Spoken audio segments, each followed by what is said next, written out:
For some, Valentine's Day is a day of the year to show your significant other that you value them. Perhaps it's a day you spend with your closest friends. Maybe it's a day you spend alone, pampering yourself with your favorite takeout food and Netflix shows. It's different for everyone. On February 14th, 1982, in Williams, Arizona, Interstate 40 looked like it did any other Sunday of the year. Truck drivers were still traveling from out of state, away from their families. For many, it was just another day. For one public safety officer on duty, retrieving a blown-out tire from the side of the road seemed to be a pretty quick task. Or so he thought. As he combed through the edge of the woods, he discovered much more than a tire. He discovered the body of a young woman. Today, on People Unclaimed, I present to you guys NamUs case number 9864. This is the story of Valentine Sally.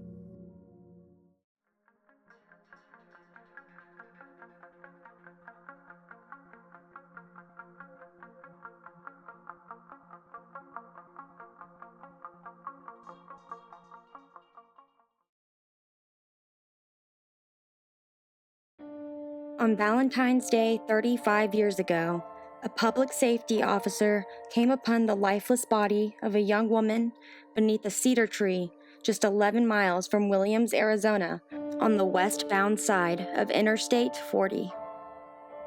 Face down on the ground, wearing only a white bra and blue jeans, the woman was missing a large portion of her face and right ear after being fed on by animals and insects. Immediately, the officer called for backup.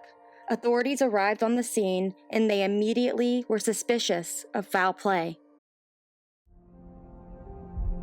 Valentine Sally was estimated to be between the ages of 16 and 24 years old. She had straight, strawberry blonde hair, stood at 5'5" tall, and weighed 120 pounds. Upon examining her body, a scar was found on the dorsal aspect of her left foot, as well as another scar diagonal on her right lower thigh.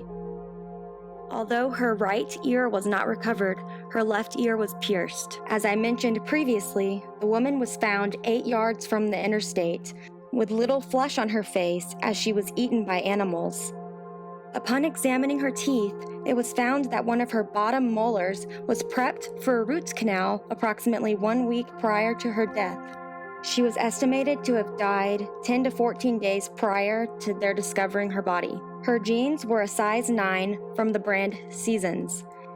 She wore a white bra in the size 36C and was carrying a handkerchief in her pocket. A white and red sweater was found near her body. Her belt loops were stretched out, indicating that she was dragged to the tree from somewhere else. No cause of death could be determined with absolute certainty, but considering the circumstances of her murder, it was believed that she had likely been strangled or suffocated, showing no other fatal injuries or evidence of sexual assault. It definitely seems that because Sally was discovered so close to such a busy interstate, someone had to have seen her or spotted something suspicious and should have called 911.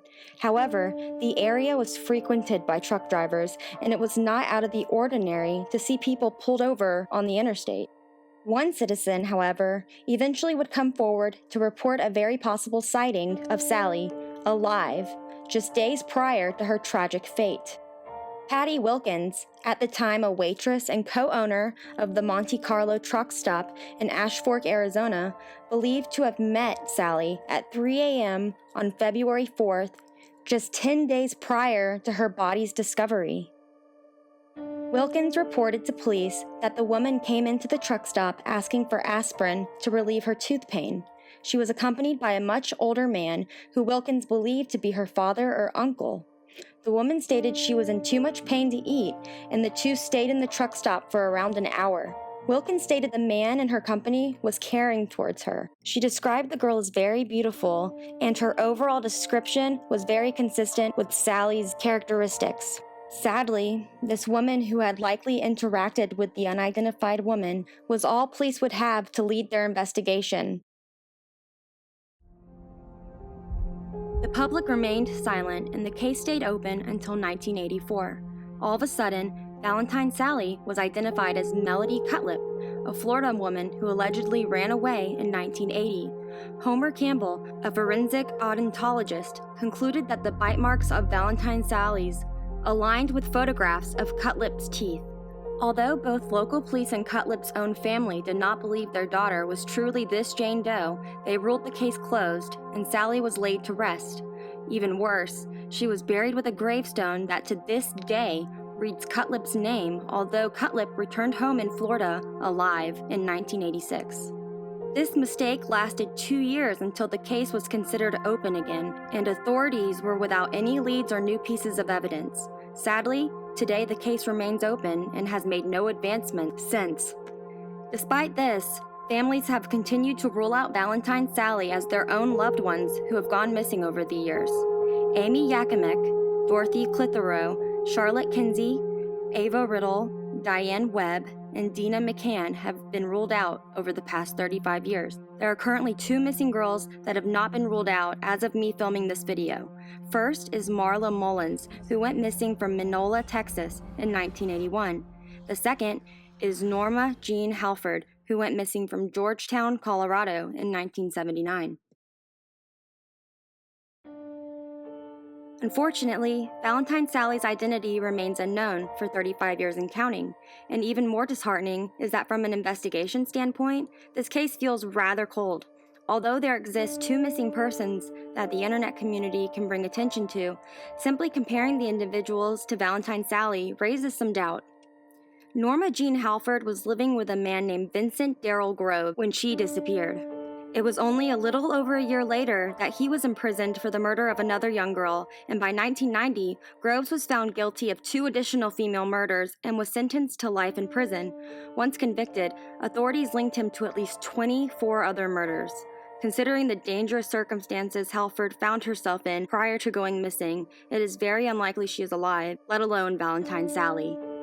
Likewise, Marla Mullins is a missing person, but investigators' main suspect, Kevin Leo Curbo, serving a life sentence for murdering another Texas woman, has unfortunately given information that has led police to search along the Sabine River for Mullins' body.